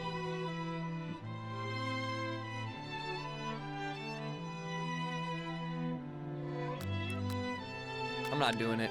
You take your friend's advice and you put the book away. It's almost time for class. I'm not ready to forget Colonel. Sprinkles is already in the room waiting for the students to arrive.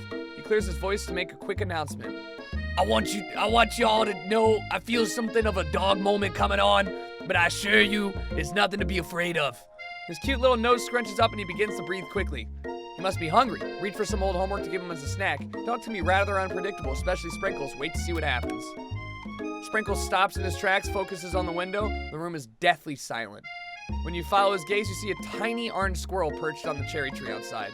Sprinkles turns feral and runs to the window of the classroom. He begins barking uncontrollably at the squirrel outside. Terrence!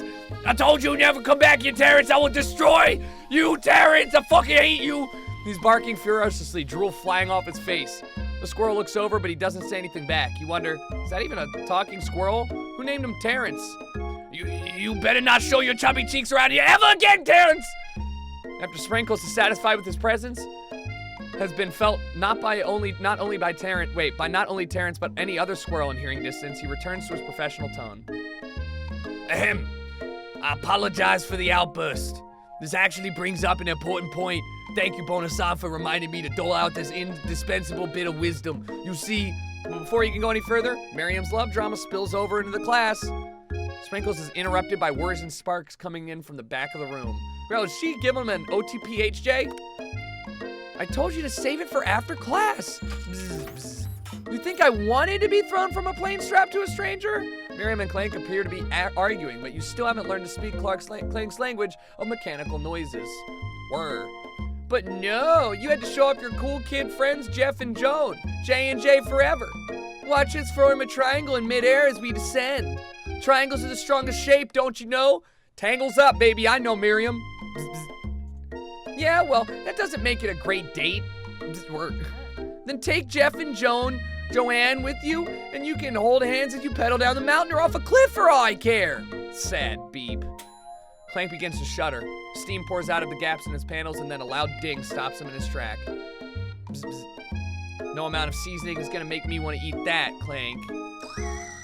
Clank burps out a completely deep-fried sneaker. Considering that he himself has wheels, it's not feet, it's not entirely clear where they came from.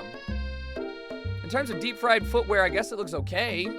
Clank slowly rolls out of the room to be alone with his shoe. Everyone tries to pretend they didn't see that entire thing go down. Nothing like a loud public breakup to cast a pall over the final day of school. Well, that was unfortunate, but we mustn't get distracted from what lies ahead. The final competition showdown challenge exam TM. I'm still working on the title, but I think you get it. Test time approaches. I'll see y'all in the arena. Before you can think about what your upcoming competition, there's a very beautiful soul nearby in need of a prep talk. Hey, Miriam, are you okay? Okay? I'm so mad I could smash a tiny mug, spilling several droplets of hot cocoa all over the floor. How could he embarrass me in class like that in front of everyone? Her tiny cocoa is a delicious treasure, so you know that breakup is no joke, even if the source of her frustration is such a silly boy. I know you know this, but I'm gonna say it out loud. You don't need anyone.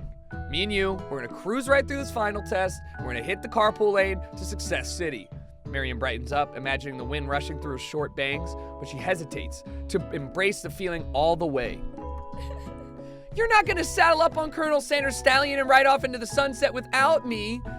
I mean, of course not. I mean, maybe sort of, but I'm sure there's a pony out there with your name on it and a big ranch big enough for both of us and whoever else we want to bring along, okay? If it's not Pop or Clank or anyone else you meet today or tomorrow this whole year, so what? You're special. I mean, who shouldn't settle for the first someone to show a little interest anyhow? Miriam gives you a big hug and wipes the tears from her cheeks. I should really review my menu for the day. I'm gonna go make a very special soup. And I bet that Professor Dog is gonna love it up. While you were pep talking Miriam, you completely missed lunch, but that's okay because you had a better idea on how to spend the time before your exam. You decided to head to the arena early to practice a dish. This is it. The location of your final challenge. A true test of will, a test of courage, a test of talent, and a chance to beat the pants off Van, the supposed man, and his evil counterpart, Ashley.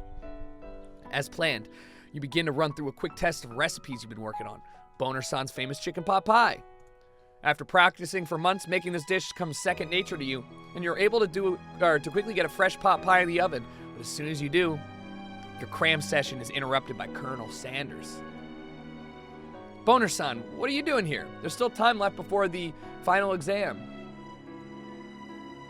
Oh, just taking it all in. You know, I'm a big into visualizing success. I'm looking at my station and I'm picturing victory.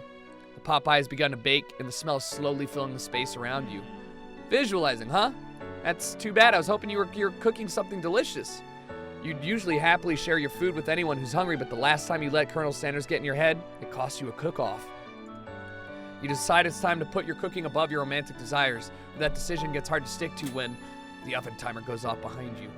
Ignore it like there's no sound at all. Fess up about your practice dish. Okay, all right, you got me, okay? I'm doing a little bit more than visualizing. I know, my nose can smell a pot pie from 400 yards. That's an oddly specific distance, but you'd expect nothing less from such an oddly specific man. You knew it was a pot pie just from the smell? Not just a pot pie, but a chicken pot pie with an all-butter crust. And my nose is telling me that something else? Oh no, is it burning? No, I mean, I can smell that it was made with a heaping helping of TLC.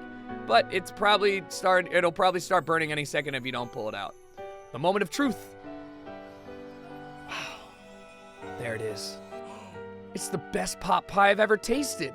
I've always loved country cooking, and I think I could eat this all day. There's no time left. The final showdown is about to begin.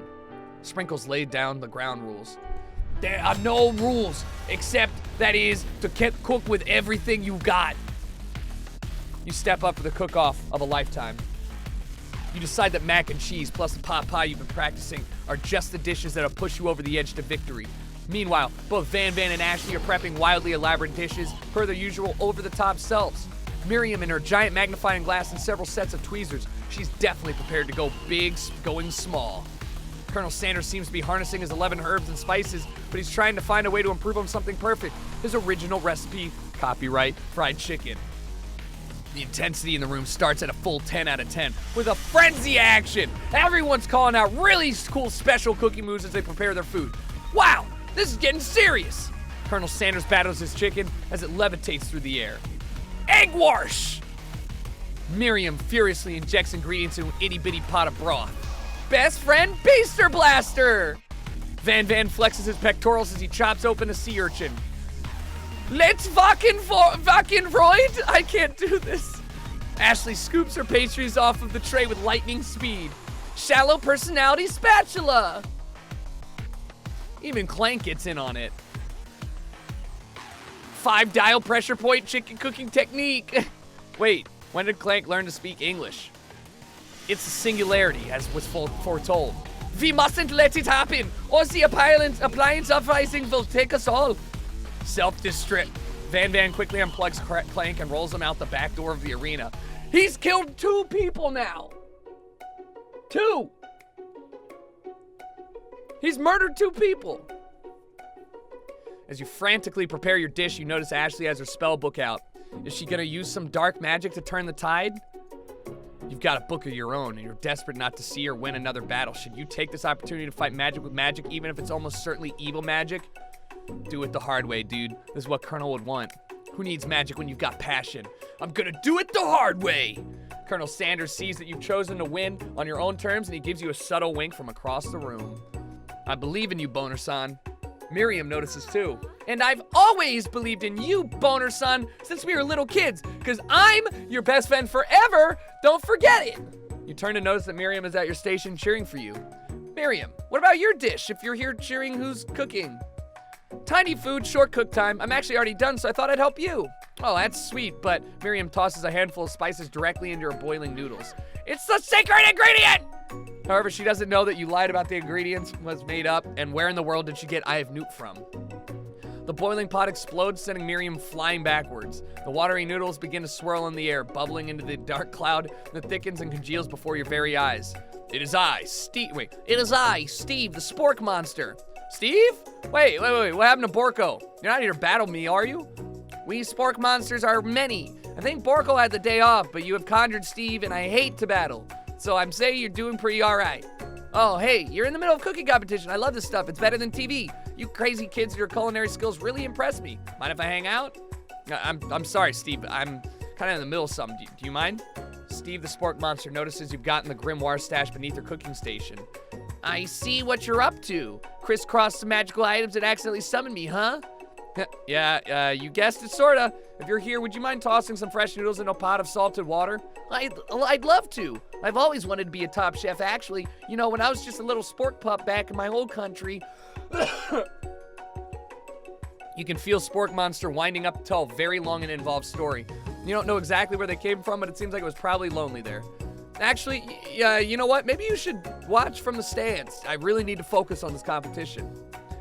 I understand. It's just kind of like that one time in monster school that I had fallen asleep during scare tactics class, and when I woke up, you toss a serious stare at Steve and he takes the hint. Never mind. I'll tell you later. Good luck. Having suffered from this huge setback, you don't know how you could ever win. You summon extra power from deep down within yourself, give up and drop out of culinary school. I can do this. I've got what it takes. I came here to win. Your hair turns mac and cheese orange as culinary energy flows through your body. My heart is pure. My hands are steady. My taste buds have been preparing for the entire lives for... Yes, Boner-san, you are the chosen one. You will avenge me. The power you've been summoning immediately fades back out. Bruh, you interrupted my inspiring monologue. Sorry. My heart is pure. My hands are steady, and my taste buds have been preparing for this their entire moment. I mean, lives. I can't read. I'll show the world my cookery. God, you really fucked it up, student. You begin to levitate off the ground. Energy courses through your body. You know that with this power, you can do anything. Except turn back time, which would be super useful because while you were powering up, your chicken pot pie overcooked in the oven and can't be served. But don't worry, dear Boner-san. You may have suffered some setbacks, but all is not lost. Impressed with your fortitude, Colonel Sanders decided that you have earned his support. I've been watching you today, and I must say, I'm truly impressed. You've been thinking on your feet and rolling with the punches. He steps up to your station and stands right beside you. I'm here to help. All you managed to make is mac and cheese, and time's almost up, so you're gonna need it. But Colonel Sanders, what about the test? What will happen to you? What about the rules? Following the rules has never really been my thing. I follow my heart. What a guy. Colonel Sanders unfolds the delicate white towel to reveal the most delicious fried chicken tenders you've ever laid your fucking eyes on. And besides, sometimes unexpected combinations can have surprising effects, and that surpass their individual efforts.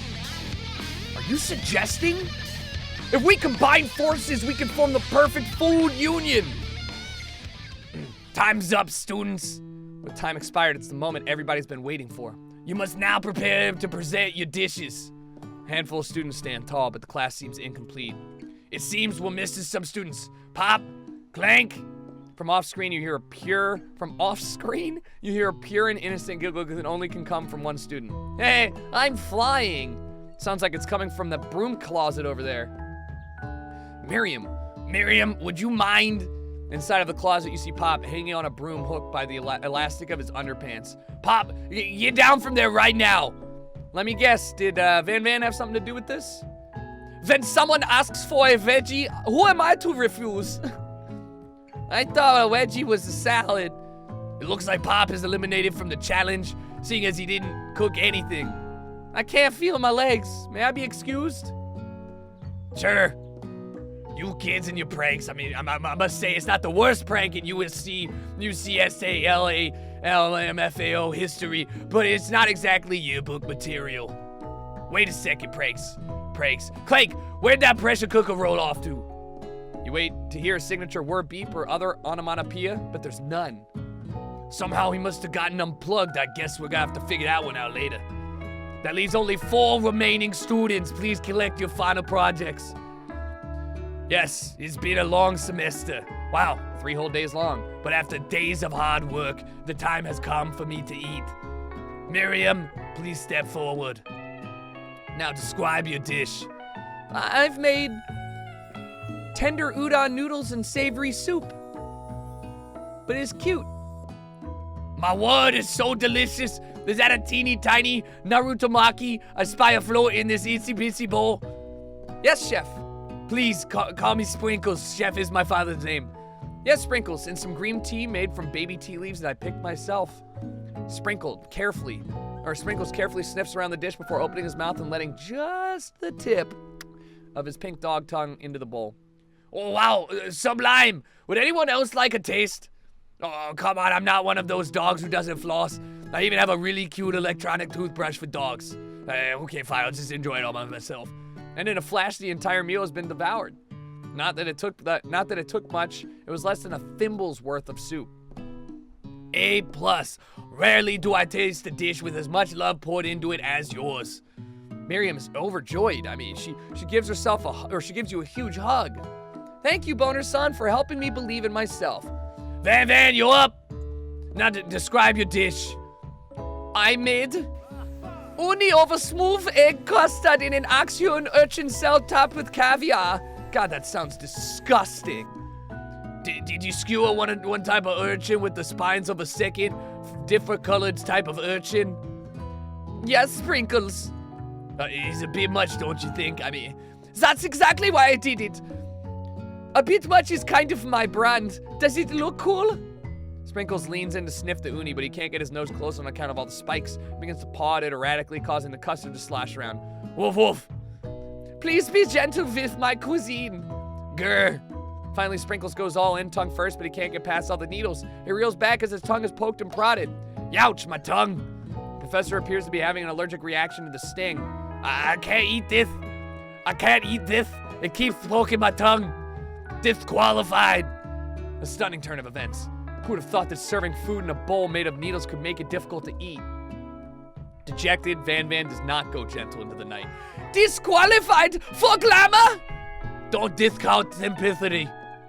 This isn't the last you've heard of me. Before forcing us to enjoy his swollen tongue for another moment, Sprinkles graciously laps up a bowl of milk. I know, yeah. I'm a dog and I drink milk. Get over it. Sometimes it helps calm my agitated tongue. Next student, Ashley, it's time to step up. Now describe your dish. I made orange blossom Turkish delight in a light rosewater syrup topped with French meringue and connected by sugar glass. That actually doesn't sound too bad. Indeed, it's quite delightful. However, I'd ask you please refrain from eating it or attempting to taste it in any way. It's very fragile, meant to be a display piece. Don't eat the food at a cooking school? At least, got toast in your ears or something, Boner-san? I told you, it's a display piece. Ashley, I must say it is beautiful. However, this is a cooking competition at a cooking school. Yeah, which is why I cooked it, and I did an extremely good job of cooking it too. And I realized we were having an eating exam. If I wanted to be judged on eating, I'd go to the College of Eating School for the Hungry. I suppose you could smell it if you absolutely insisted, but don't breathe too hard, you might disrupt the sugar spiral. If the food cannot be eaten, it cannot be judged, Ashley. You are disqualified. Rage overtakes Ashley as she finally cannot keep her two-faced routine up. You wouldn't know high-end cuisine if it cooked you! And with that, Ashley storms off to rededicate herself to being the best, but this time without being shackled by trying to be fake nice and liked by everyone. This isn't the last you've heard of me either. If this class gets much smaller, I'll be teaching myself. You and Colonel Sanders, the final cook, step up together. Two chefs? What began as a bowl of delicious mac and cheese has become something else. He examines it closely, sniffing and eyeing the bowl. Uh-oh. I don't have a good feeling about this. From somewhere in the room, a literal drum roll plays. Just when I thought I had seen everything in this kitchen, you give me this thing. and completely blow me away. I mean, in my 49 dog years, I've never tasted anything so delicious and perfectly balanced. Like, this is fucked up. It's so delicious that everyone passes the class. You pass, you pass, you pass, and you get a pass. I'm Oprah Winfrey. I'm Oprah Wolf-free. I really shoehorned that joke in. This voice hurts my throat. Everyone gathers around and partakes in the mac and cheese bowl. They all seem to transcend this reality into another dimension. You win. Together, you and Colonel Sanders have made a new menu item. The new menu item is so impressive, even the Van and Ashley are drawn back by its magnificent fragrance. When they gaze upon your mac and cheese bowl, they admit you're indeed an excellent chef. Sprinkles declares that you have passed. Everyone has passed. There are supposed to be more battles, but come on, how could they be better than this one? Now that the school year is complete, everyone has graduated. The students return for one last assignment, to get their groove on. The cafeteria has been completely redecorated in order to serve as the site of the school's graduation dance. Compared to the massive high-tech cooking arena, the Humber decor seems downright cute and cozy. DJ Dog is in the house. Ow, ow, ow, baby. You knew that Sprinkles was a master chef, but also a world-renowned turntablist? Who says you can't teach an old dog new tricks? I lost. Van and Ashley tell everyone they've committed themselves to righting the wrongs they did while they were the villains. For a moment, you actually believe them. Not another haunting. No ghosts allowed at graduation is clearly written in the school's bylaws. Get the fuck out. I was never actually a ghost. It was all a trick to get you to finally notice me. Oh, amusing. And now that everyone's together, it's the Spork Monster. He's totally mellowed out. Everyone, the Spork Monster is no more. From here out, I prefer that everyone refer to me by my new name, the Party Monster. Student tries to finish what he had to say, but everyone's too wrapped up talking to Spork. Sorry, Party Monster. Dejected, student walks off. Maybe things didn't work out for Miriam romantically, but she found love in her cooking, and you know she's gonna do great. A red carpet rolls out across the floor of the ballroom. It's like a Hollywood movie premiere. Who could command such an interest? It's Pop! He's arrived late to the dance, but apparently for good reason. Walking on the carpet, you see perched atop his dirty chef's hat. A crown? Welcome back, Pop. I know you weren't able to complete the final exam and accept your diploma, so we had it mailed directly to your father. We figured it was the least we could do for the school's dean. Oh, now I get it. And now we get a new wing on the school, not to mention the honor of educating the son of the chancellor of such and such. The music at the dance is interrupted by the sound of sparkling and electrical hissing. It's Clank, who has arrived late to the dance. Now that I've graduated, I can reveal my truth. Wow, he's still doing the talking thing. I am Clank. I am not of this earth. I am actually from a faraway planet in another dimension. What? I actually feel like I knew this the whole time. Now that I have learned the ways of your kind, I must return. Miriam, will you come with me? I don't know what to say. Besides, no, obviously. I have just begun to learn who I really am. This isn't the time for me to devote my life to figuring out who you are, Clank. You're blown away by Miriam's maturity. It's pretty clear she's managed to surpass you in that regard. I understand, kind of. Humans are weird. A portal opens up and Clank disappears through it. Finally, Colonel Sanders arrives. Casual Colonel. Whew! Howdy, classmates. Just like the first day you met him, he has come prepared to feed the entire class. However, it's not just enough to give him a bucket of chicken. This time, it's a full meal.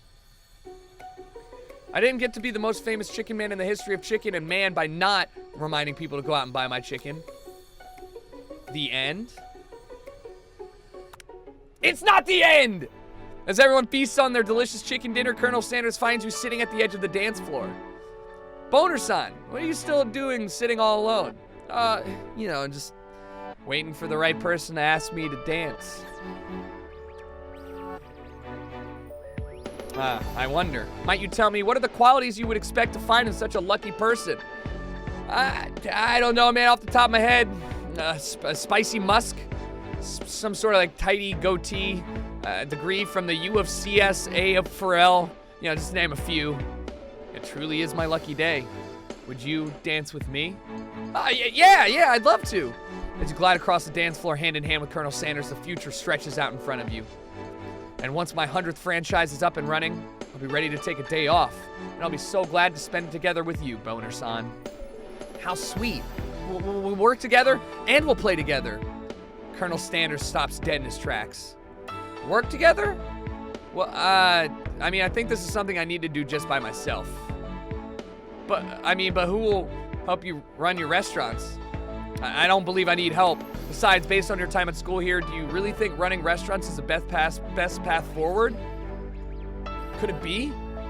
You found a love connection but failed to earn Colonel Sanders' respect as a chef? Can you live with only half of him? Will you be able to endure sharing him with his other love of the life of an entrepreneur? I suppose I could enroll in pastry school. Oh, my dear boner son, I'm sure you'll find your place eventually. And along the way, you'll have me by your side. The end! Fuck! But not fuck, but fuck!